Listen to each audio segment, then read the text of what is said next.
ਧੰਨ ਗੁਰੂ ਨਾਨਕ ਦੇਵ ਜੀ ਮਹਾਰਾਜ ਆਪਣੀ ਪਹਿਲੀ ਅਗੰਮੀ ਬਾਣੀ ਦਾ ਨਾਮ ਜਪ ਰੱਖਦੇ ਨੇ। ਦਰਅਸਲ ਉਹੀ ਚੀਜ਼ ਜਗਤ ਦੇ ਚ ਹੈ ਜੋ ਮੇਰੀ ਸੋਚਣੀ ਚ ਹੈ। ਜੋ ਮੇਰੀ ਸੋਚਣੀ ਚ ਨਹੀਂ ਉਹ ਨਹੀਂ ਹੈ।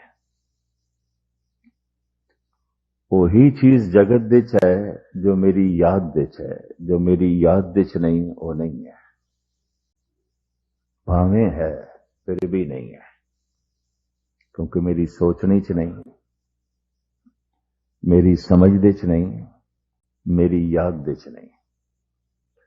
संसार दे च की है मतलब ये नहीं मेरी समझ कितनी है, सवाल ये है। जगत दे च की कुछ है ये मतलब नहीं मेरी यादां दे च की है, मतलब ये है। दुनिया दे च की है इसका कोई मतलब नहीं, मेरी जबान किसदा रटन कर दी है, मतलब ये है। जो मेरे शब्द दे च नहीं, जो मेरी समझ दे च नहीं, जो मेरी यादां दे च नहीं, नहीं है वो है ही नहीं। इसनों इस तरह लेना है। वही है जो मेरी याद दे च है, वही है जो मेरी समझ दे च है, वही है जो मेरे कथन दे च है। जो मेरी कथनी का हिस्सा नहीं बन सकिया, जो मेरी जबान ते नहीं आ सकिया, जो मेरी अकल दे च नहीं आ सकिया, जो मेरी याद दे च नहीं आ सकिया, नहीं है। इस वास्ते धार्मिक ग्रंथां दा रहबरी पुरुषां दा पूरा जोर है परमात्मा समझ दे च आ जाए, परमात्मा याद दे च आ जाए, परमात्मा रसना ते वज जाए। रसना ते वस गए नूं कहंदे ने शब्द जप, समझ दे च आ गए नूं कहंदे ने बौद्धक जप, यादां दे च आ गए नूं सिमरन जप। निरंतर याद चल रही है, निरंतर समझ चल रही है, निरंतर शब्द चल रहे हैं, निरंतर अंतरे तो बिना लगातार लगातार एक कोई शब्द जबान पे चल रहा है जप, लगातार एक कोई समझ चल रही है बौद्धक जप, और लगातार एक ही याद चल रही है, बार बार चल रही है, वही याद चल रही है, अंतरे तो बिना चल रही है, सिमरन जप। ते हुण मैं फिर अर्ज कर दिया जो मेरी जप दे च नहीं आ सकिया, चाहे वह बौद्धिक जप है, चाहे सिमरन जप है, चाहे कथन जप है, वो नहीं है। भावें संसार दे च बहुत कुछ है, बहुत कुछ है, इतना कुछ है कि असीं कह सकते हैं असीम, साडी समझ तो भी परे, साडे कथन तो भी परे, साडी यादां तो भी परे। गुरबाणी ऐसा कहती है मनुख की समझ की सीमा करके संसार की सीमा बन जाती है, वरना संसार असीम है। मनुख की समझ की सीमा करके इस ब्रह्मंड की सीमा बन जाती है, वरना ब्रह्मंड असीम है। मनुख की सीमत समझ करके निरंकार की सीमा बन जाती है, नहीं तो निरंकार असीम है।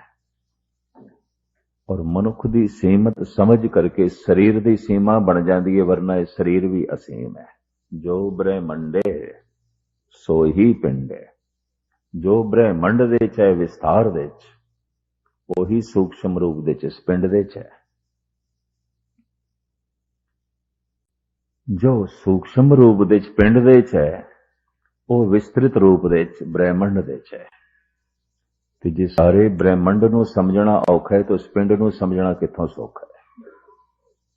ये पिंड भी असीम, ब्रह्मंड भी असीम, पार ब्रह्म भी असीम, पर मनुख की समझ की सीमा करके पार ब्रह्म की सीमा बन जाती है। हर एक दे रब, हर एक दे खुदा, हर एक दे परमात्मा, उन्हां दी सीमत सोचनी करके सीमत ने दायरा है अपना, हर एक का अपना दायरा है, उस दायरे की सोचनी है तो परमात्मा भी उसे ही दायरे च है। जिथे हर एक की समझ की सीमा है, सोचने की सीमा है, विचारां की सीमा है, यादां की सीमा है, तो फिर इस पिंड की भी सीमा है, ब्रह्मंड की भी सीमा है, परमात्मा की सीमा है। जबकि परमात्मा असीम, ब्रह्मंड असीम, ये पिंड असीम। किथे खत्म होंदा है, कित्थों शुरू होंदा है, ना इस पिंड का आद लभ्या जा सकता है, ना अंत लभ्या जा सकता है। असी सूक्ष्म रूप दे ये पिंड इस तो भी सूक्ष्म सी। हो सकता है रेत का जर्रा होवे किसी वक्त। इकबाल ने मैंने कह देता, इस जर्रे को रहती है वो सुध की हवस हस्तम। इस जर्रे को रहती है वो सुध की हवस हरदम। ये जर्रा नाही शाहिद सिमटा हुआ सहरा है तो एक जर्रा, और इस जर्रे विच मैनू पूरा सहरा दिखाई देंदा है, पूरा मरूथल। एक जर्रे विच भी पता नहीं कितने जर्रे ने, और एक जर्रा भी समझण लगी है तो समझ तो परे है, वो भी असीम है। ते बहुत सारे जर्रियां दा ये ढेर, ये शरीर, चाहे वह जर्रे रेत दे ने, चाहे वह जर्रे पवन दे ने, चाहे वह जर्रे पानी दे ने, चाहे वह जर्रे अगन दे ने ते आकाश दे ने, उन्हां दा जुड़े आए ढेर असीम। जो ब्रह्मंडे सोई पिंडे। जो विस्तार रूप दे सागर दे च है, वही सूक्ष्म रूप दे पानी बूंद दे च है। जो विस्तार रूप दे पूर्ण सहरा दे च है, वही सूक्ष्म रूप दे रेत दे जर्रे च है। जो विस्तार रूप दे ब्रह्मंड दे च है, वही सूक्ष्म रूप दे इस पिंड दे च है। ना ब्रह्मंड दी सीमा, ना इस पिंड दी सीमा, ना जर्रे दी सीमा, ना सहरा दी सीमा। इस जर्रे को रहती है वो सुध की हवस हरदम। ये जप तो मुराद है किसे एक ख्याल दा बार बार चलना। जप तो मुराद है किसे एक शब्द दा बार बार चलना। जप तो मुराद है किसे एक याद दा बार बार चलना। ते जद कोई सोचनी, जद कोई याद, जद कोई शब्द बार बार जप दा हिस्सा बन जाए तो जप तो मुराद है किसे एक याद दा बार बार चलना। ते जद कोई सोचनी, जद कोई याद, जद कोई शब्द बार बार जप दा हिस्सा बन जाए तो मनुख कह देंदा है कि एक विचार दा जप कर रहे हैं, बार बार चल रहे हैं। की जप कर रहे हैं? एक कोई बोल बार बार बोली जा रहे हैं। की जप कर रहे हैं? एक कोई गल बार बार याद करी जा रहे हैं। धन गुरु नानक देव जी महाराज ने वक्त दे अवतारी पुरुष, उन्होंने अपनी पहली रचना, आद रचना, मूल रचना, उसका नाम जप रखे। जप तो पहले जो मूल मंत्र जिसकी वजाहत पिछले साल आपने सरवण की थी, ये गालबन 33 रूप दे वड्डे रूप विच गुरु ग्रंथ साहब जी महाराज दे आया, छोटे रूप विच सैकड़े दफा। और ये मूल मंत्र एक तो शुरू होंदा है पर प्रसाद ते समाप्त हो जाता है, क्योंकि प्रसाद तो बाद दो डंडियां आ जांदियां, लाइनां, लकीरां। ये दो लकीरां इस गल का सबूत ने, एक वाक पूरा हो गया, एक सेंटेंस पूरा हो गया, एक वाक पूरा हो गया। जप चूंकि बाणी नहीं, बाणी का नाम है, इस वास्ते जप तो पहले भी दो डंडियां ने, बाद दे भी दो डंडियां ने। बाणी का नाम है, जैसे सुखमनी बाणी का नाम है, सिद्ध गोष्ठ बाणी का नाम है, 12 माह बाणी का नाम है। और इसे तरीके नाल चौबोले, गाथा, फुने, छंद, पट्ठां दे सवैये बाणियां दे नाम ने। पहली बाणी का नाम है जप, और जप आरंभ होंदा है सत्कार वजों असीं कहने जप जी साहब। धन गुरु गोबिंद सिंह जी महाराज ने भी अपनी आद रचना, मूल रचना, पहली रचना का नाम जाप रखे है। जाप जप जाप दे बुनियादी अर्थ ते विचारक इको ही कुछ कर देना है। जप जाप ते जाप चल रहा है किसदा? ख्यालां दा। इते जाप चल रहा है किसदा? विचारां दा। इते जाप चल रहा है किसदा? किसी शब्द दा। मैं एक दफा फिर दोहरा दिया, कोई एक शब्द, कोई एक ख्याल, कोई एक समझ, कोई एक याद बार बार चलती रहे, उसे नु कहंदे ने जप। कहंदे ने या ते संत किसे एक ख्याल, किसे एक विचार, किसे एक सोचनी, किसे एक शब्द दे जप दे चाहता है, या पागल। गुस्ताखी माफ। पागल भी जप दे चाहता है। कोई एक ख्याल उसके अंदर बार बार चलता है, कोई एक याद उसके अंदर बार बार चलती है, भुला नहीं सकता। कई दफा कोई एक बोल उदी जबान ते बार बार चलता है। पागल जप दे चाहता है, संत जप दे है, ब्रह्म ज्ञानी जप दे है। पर एक फर्क है, पागल दा जप अकल तो थले है, संत दा जप अकल तो उपर है।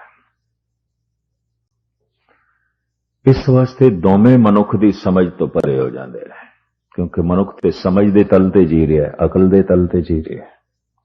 मनुख एक ऐसा प्राणी, मनुख एक ऐसा जीव जो बौद्धिक तल ते जी रहा है। जप चल रहा है पागल दे अंदर, अकल तो थले, इको ही ख्याल दे उत्थे ही रुक जाता है, उसे दे आले दुआले घूमता रहता है। इसी तरह कोई इको ही सोचनी, कोई इको ही धुन, कोई इको ही शब्द, कोई इको ही ख्याल, कोई इको ही याद, उस दे च ही रुक जाता है ब्रह्म ज्ञानी संत। पर फिर भी जमीन आसमान दा पागल ते संत दे फर्क है। जप चल रहा है पागल दे अंदर, अकल तो थले। जप चल रहा है भगत दे अंदर, अकल तो ऊपर। जप दोवां दे अंदर है, तो दोवें समाज का हिस्सा नहीं बने, क्योंकि समाज जप दे च नहीं जींदा, संसार जप दे च नहीं जींदा। वो किसी एक ख्याल नू, किसी एक धुन नू, किसी एक सोचनी नू अपनी जिंदगी का हिस्सा नहीं बना सकता। उसकी जिंदगी विस्तृत है, फैली हुई है। उन्होंने तरह तरह के विचार चाहिए ने, उन्होंने तरह तरह की सोचनी चाहिए है, उन्होंने तरह तरह दी यादां चाहिए।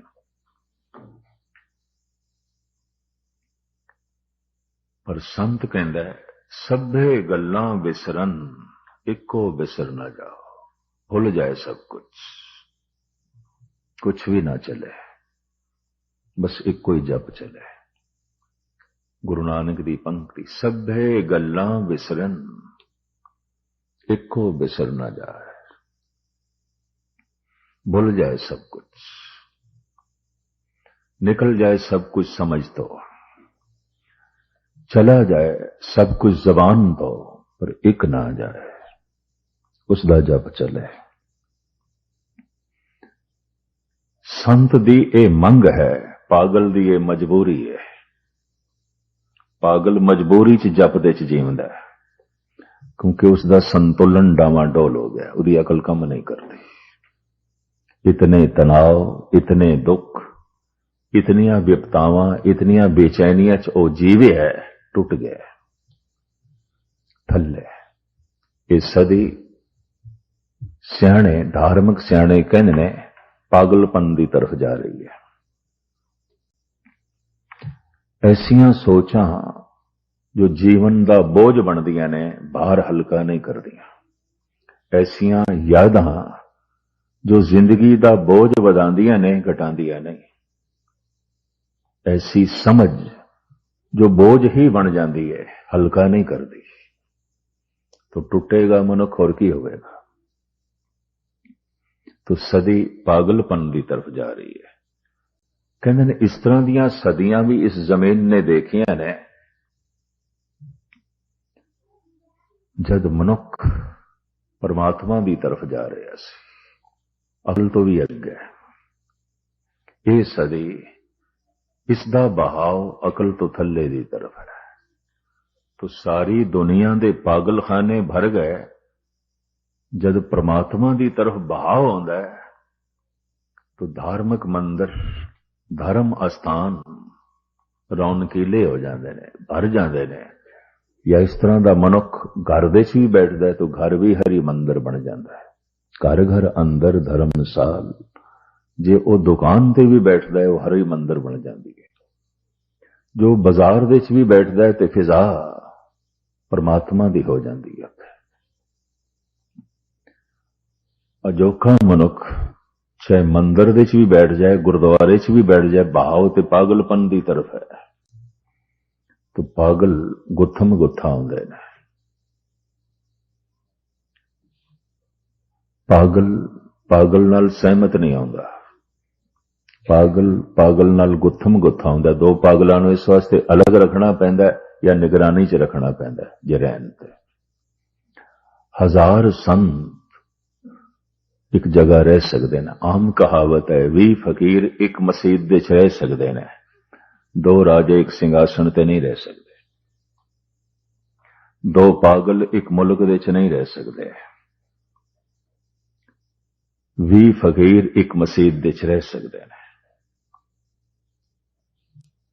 जद कोई अकल तो उच्चा उठ जाता है, एक ते उसका हिरदा विशाल हो जाता है, एक को समदृष्ट हो जाता है। एक दृष्ट कर संसर जाने, जोगी कहिए सोई। वो जुड़िया होया है। कौन?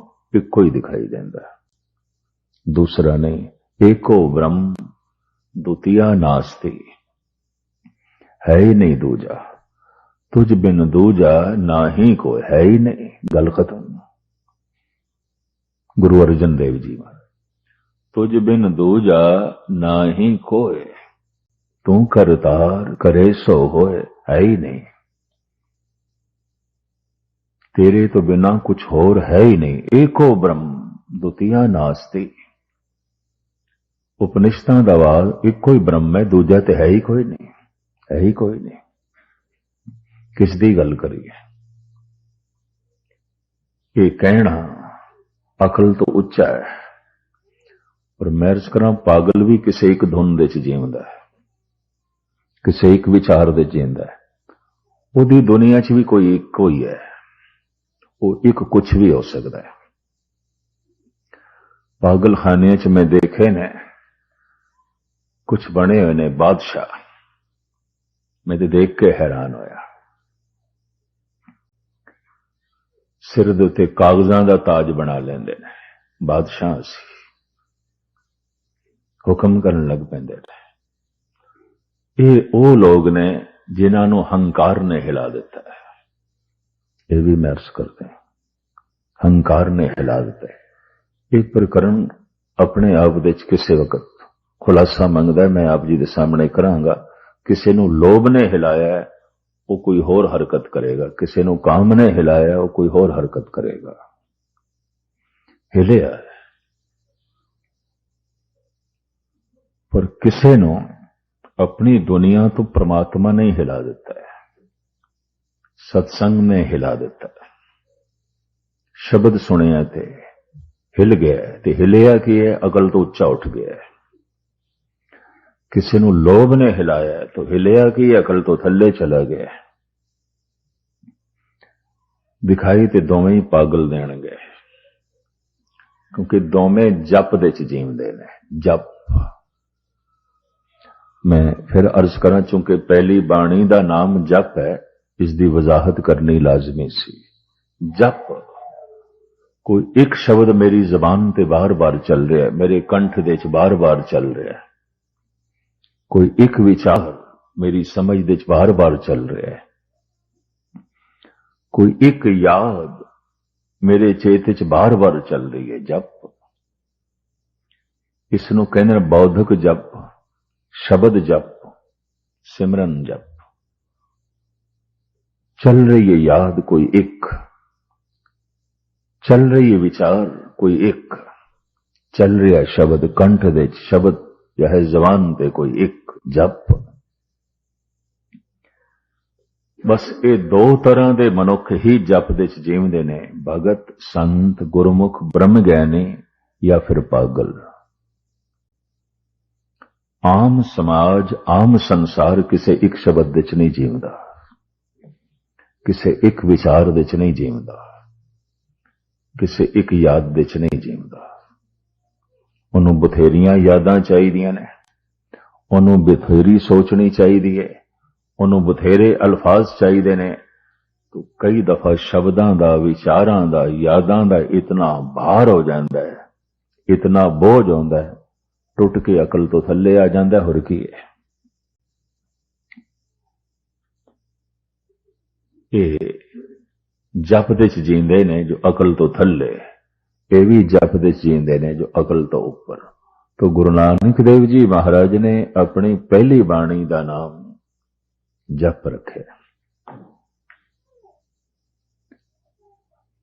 जप किसदा करना है, जप कदों करना है, जप किवें करना है, जप क्यों करना है, ये सारा खुलासा जिस बाणी च है, असी सत्कार वजों उसे नूं जपजी साहब कहंदे हैं।